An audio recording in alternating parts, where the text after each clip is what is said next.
வணக்கம். இந்திய கூட்டணி தலைவர்களிடையே ஒருமித்த கருத்து இல்லாததால் அந்த கூட்டணி மக்களவை தேர்தலில் வெற்றி பெறாது என்று மத்திய இணையமைச்சர் எல் முருகன் தெரிவித்துள்ளார்.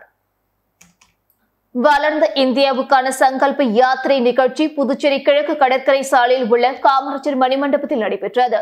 முதல்வர் ரங்கசாமி தலைமையில் நடைபெற்ற விழாவில் சபாநாயகர் செல்வம், அமைச்சர் லட்சுமி நாராயணன், புதுவை முதல்வரின் பாராளுமன்ற செயலாளரும் காமராஜ் நகர் தொகுதி சட்டமன்ற உறுப்பினருமான திரு ஜான்குமார், எம்எல்ஏக்கள் ராமலிங்கம், வெங்கடேசன், அசோக் பாபு ஆகியோர் முன்னிலை வகித்தனர்.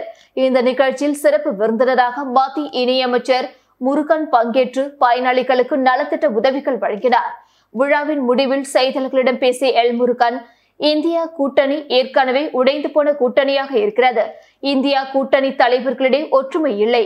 அதனால்தான் அவர்களால் கூட்டணி தலைவர்களின் கூட்டத்தை நடத்த முடியவில்லை. புதுவை மாநிலத்தில் தேசிய ஜனநாயக கூட்டணி ஆட்சி நடைபெற்று வருகிறது. கூட்டணி கட்சியினருடன் இணைந்து எங்களது தேர்தல் பணிகளை தொடங்கி உள்ளோம். மீனவர்கள் பிரச்சினைக்கு தீர்வு காண்பதற்கு இந்தியா இலங்கை நாடுகளிடையேயான மீனவர்கள் குழுவினர் கூட்டம் நடைபெற வேண்டும். இந்த கூட்டம் நடத்துவது தொடர்பாக நடவடிக்கை எடுக்கப்பட்டு வருகிறது என்றார். இதில் தலைமை செயலர் உட்பட அரசு உயரதிகாரிகள் பங்கேற்றனர். பொதுப்பணித்துறை வவுச்சர் ஊழியர்களை கொண்டு வெங்கட சுப்பா ரெட்டியார் சிலை சுற்றியிருக்கும் செயற்கை நீர்வீழ்ச்சியை சுத்தம் செய்யும் பணி நடைபெற்றது. புதுச்சேரி மறைமலை அடிகள் சாலையில் வெங்கட சுப்பா ரெட்டியார் சிலை அமைந்துள்ளது. இந்த சிலையை சுற்றிலும் செயற்கையான நீர்வீழ்ச்சிகள் அழகுக்காக அமைக்கப்பட்டது. இந்நிலையில் நீண்ட நாட்களாக இந்த செயற்கை நீர்வீழ்ச்சி சுத்தம் செய்யாமலும் பராமரிப்பில்லாமலும் இருந்து வந்தது. இதனைத் தொடர்ந்து புதுச்சேரியில் தற்பொழுது பெய்து வந்த மழையினால் அதிக தண்ணீர் தேங்கி பாசைகள் அதிகரித்து கொசுக்கள் உருவாகி அசுத்தமாக காணப்பட்டது. மேலும் தற்பொழுது புதுச்சேரியில் டெங்கு, மலேரியா போன்ற காய்ச்சல்கள் பரவி வருவதனால் அரசு பொதுப்பணித்துறை வவுச்சர் ஊழியர்களை கொண்டு துரிதமாக நடவடிக்கை எடுத்து வெங்கட சுப்பா ரெட்டியார் சிலை சுற்றியிருக்கும் செயற்கை நீர்வீழ்ச்சியை சுத்தம் செய்யும் பணி நடைபெற்றது. மரக்காணத்திலிருந்து புதுச்சேரிக்கு மீன் ஏற்றி வந்த ஆட்டோ மீது கார் மோதியதில் 5 பேர் படுகாயம் அடைந்த சம்பவம் குறித்து போலீசார் விசாரணை மேற்கொண்டு வருகின்றனர். மரக்காணம் மீனவர் பகுதியை சேர்ந்த 4 மீனவ பெண்கள் புதுச்சேரிக்கு ஆட்டோ மூலம் மீன்களை விற்பனைக்காக கொண்டு வந்தனர். அப்பொழுது புதுச்சேரியிலிருந்து சென்னை நோக்கி சென்ற கார் எதிர்பாராத விதமாக ஆட்டோ மீது மோதியதில் விபத்து ஏற்பட்டது. இதில் 4 மீனவ பெண்கள் மற்றும் ஓட்டுநர் படுகாயமடைந்தனர். இதனை கண்டு அதிர்ச்சியடைந்த வாகன ஓட்டிகள் அவர்களை மீட்டு புதுச்சேரி அரசு மருத்துவமனைக்கு அனுப்பி வைத்தனர். இந்த விபத்தில் ரூபாய் 20,000 மதிப்புள்ள மீன்கள் சாலையில் கொட்டி வீணானது. இது குறித்து மரக்காணம் போலீசார் விசாரணை மேற்கொண்டு வருகின்றனர். பாகூர் தொகுதி சட்டமன்ற உறுப்பினர் செந்தில்குமார் பிறந்தநாளை முன்னிட்டு திமுக நிர்வாகிகள் ஏற்பாட்டில் நடைபெற்ற விழாவில் செந்தில்குமார் எம்எல்ஏ பங்கேற்று விளையாட்டு வீரர்களுக்கு சீருடைகளை வழங்கினார். புதுச்சேரி பாகூர் தொகுதி திமுக சட்டமன்ற உறுப்பினர் செந்தில்குமார் எம்எல்ஏ பிறந்தநாள் விழா குருவிநத்தம் தூக்குப்பாலம் அருகில் நடைபெற்றது. இந்த விழாவில் திமுக விவசாய அணி அமைப்பாளர் தவமுருகன் தலைமையில் நடைபெற்ற விழாவில் செந்தில்குமார் எம்எல்ஏ கலந்து கொண்டு கேக் வெட்டி அன்னதானம் வழங்கி விளையாட்டு வீரர்களுக்கு சீருடைகளை வழங்கினார். இந்த விழாவில் திமுக கட்சியை சேர்ந்த பிரமுகர்கள் பலர் கலந்து கொண்டனர். உலக கராத்தே பயிற்சியாளர்கள் சங்கம் சார்பில் எக்ஸலன்ஸ் விருதுகள் 2023 வழங்கும் விழா சென்னை எக்மோரில் நடைபெற்றது. உலக கராத்தே பயிற்சியாளர்கள் சங்கம் சார்பில் எக்ஸலன்ஸ் விருதுகள் 2023 வழங்கும் விழா சென்னை எக்மோரில் நடைபெற்றது. நிகழ்ச்சியில் மாண்புமிகு துணைநிலை ஆளுநர் டாக்டர் தமிழிசை சவுந்தரராஜன் சிறப்பு விருந்தினராக கலந்து கொண்டு பயிற்சி பெற்றவர்களுக்கு விருதுகள் வழங்கி சிறப்பித்தார். அதனைத் தொடர்ந்து நிகழ்ச்சியில் பேசிய அவர், கராத்தே ஒரு தற்காப்பு கலை. தற்காப்பு கலை நிகழ்ச்சிகளுக்கு எப்பொழுது சென்றாலும் குழந்தைகளுக்கும் தொடக்க வயதிலேயே சொல்லிக் கொடுக்கப்பட வேண்டும் என்று கூறுவேன். ஏனென்றால் இன்றைய காலகட்டத்தில் தற்காப்பு மிகவும் முக்கியமானதாகும். குழந்தைகள் இன்றைய காலகட்டத்தில் அதிகமான சிக்கல்களை எதிர்கொள்கிறார்கள். குழந்தைகளுக்கு அடிப்படை கல்வியை கற்றுத் தருவதற்கு முன்னால் தற்காப்பினை கற்றுத்தர வேண்டும் என்று ஒரு தமிழ் கவிதை கூறுகிறது. சுவாமி விவேகானந்தர், நாம் அனைவரும் திறமைகளோடு பிறக்கின்றோம், அவற்றை கண்டறிந்து வளர்க்க வேண்டும் என்று கூறுகிறார். எனக்கு வேண்டுவது இரும்பின் தசைகள், எஃகின் நரம்புகள். இவற்றின் உள்ளே எந்த பொருளால் இடி மின்னல் உண்டாகிறதோ அதே பொருளின் மனம் வேண்டும் என்று சுவாமி விவேகானந்தர் கூறுகிறார். 5இல் வளையாதது 50இல் வளையாது என்கிற பழமொழி உண்டு. எனவே சிறு வயதில் இதனை பயிலும் போது சுலபமாகவும் கற்றுக்கொள்ள முடியும். கராத்தே கலையானது வெளிநாட்டில் இருந்து தமிழுக்கு இறக்குமதி செய்யப்பட்ட கலை அல்ல. தமிழ்நாட்டில் பல வடிவங்களாக முன்னேற வடிவமைக்கப்பட்டிருந்தது.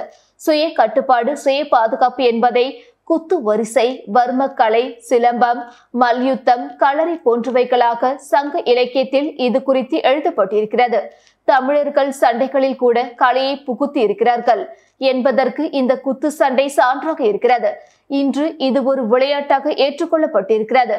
குழந்தைகளுக்கு பள்ளியிலேயே தற்காப்பு கலைகள் சொல்லிக் கொடுக்க வேண்டும் என்று நான் பேசும் இடங்களில் உள்ள அரசிடம் கூறுவேன். புதுச்சேரியில் எல்லா பள்ளி மாணவர்களும் சிலம்பம் ஆடுவார்கள். சிலம்பம் தமிழ்நாட்டில் பிரபலமானதற்கு ஒரு காரணம் எம்ஜிஆர். அவர் படங்களில் சிலம்பு சுற்றுவது மிகவும் பிரபலமானது. உலகம் முழுவதும் கராத்தே கற்றுக் கொண்டிருப்பவர்கள் எண்ணிக்கை கிட்டத்தட்ட 10 கோடியாக இருக்கிறது. தமிழகத்தில் இந்த தற்காப்பு கலையானது இன்னும் அதிகமாக வர வேண்டும். சண்டை என்பது மட்டுமல்லாது விளையாட்டாக இதனை சேர்க்கும் பொழுது குழந்தைகளும் இதில் பயிற்சி பெறுவார்கள்.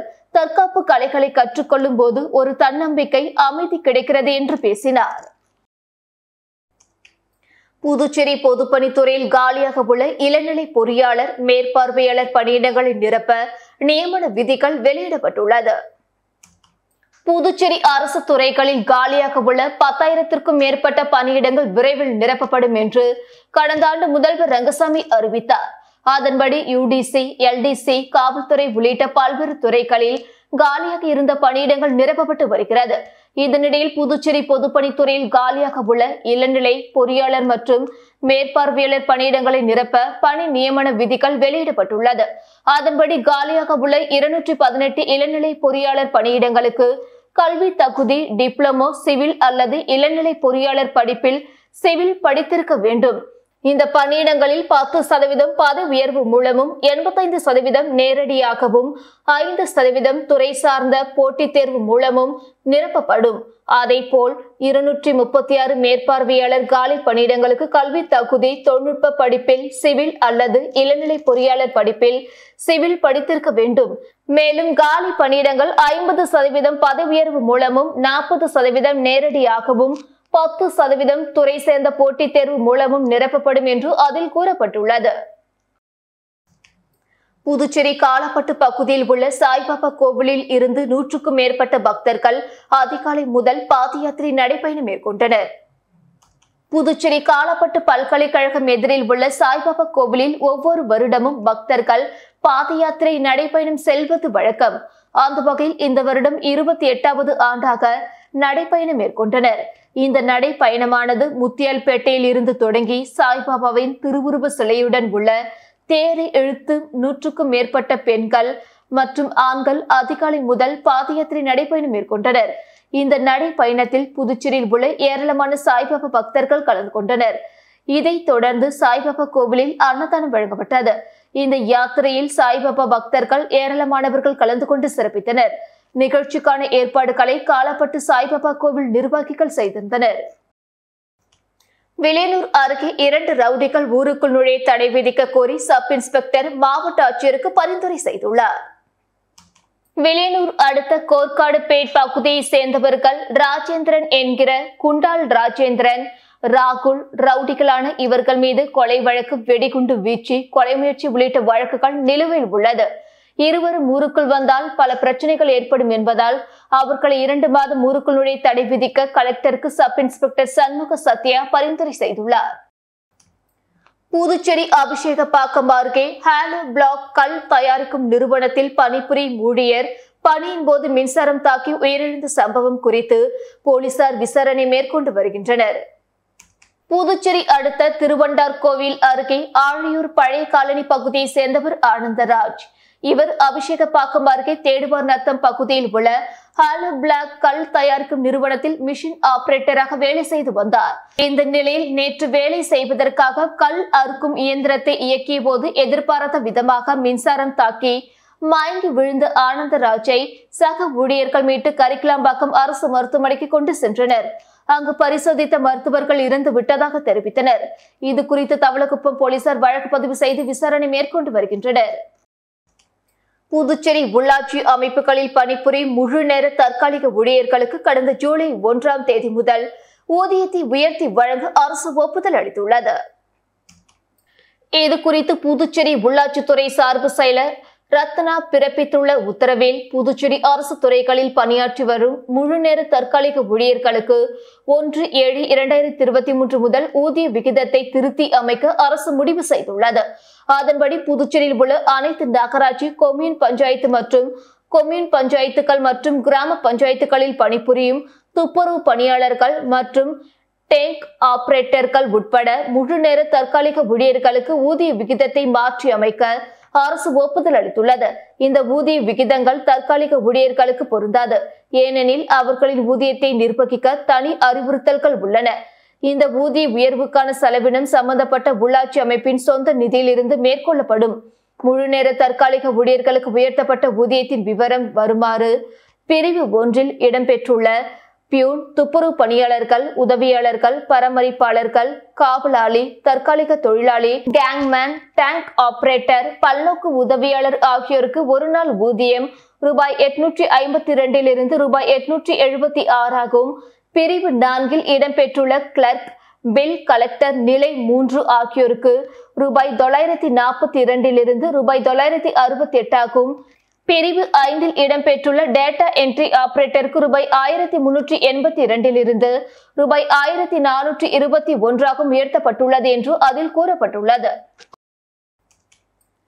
திருபுவனை சட்டமன்ற தொகுதிக்குட்பட்ட வம்புப்பட்டு ஏரி கலிங்கம் பகுதியில் அணை கட்டும் பணிக்கான பூமி பூஜையை சட்டமன்ற உறுப்பினர் அங்காளன் தொடங்கி வைத்தார்.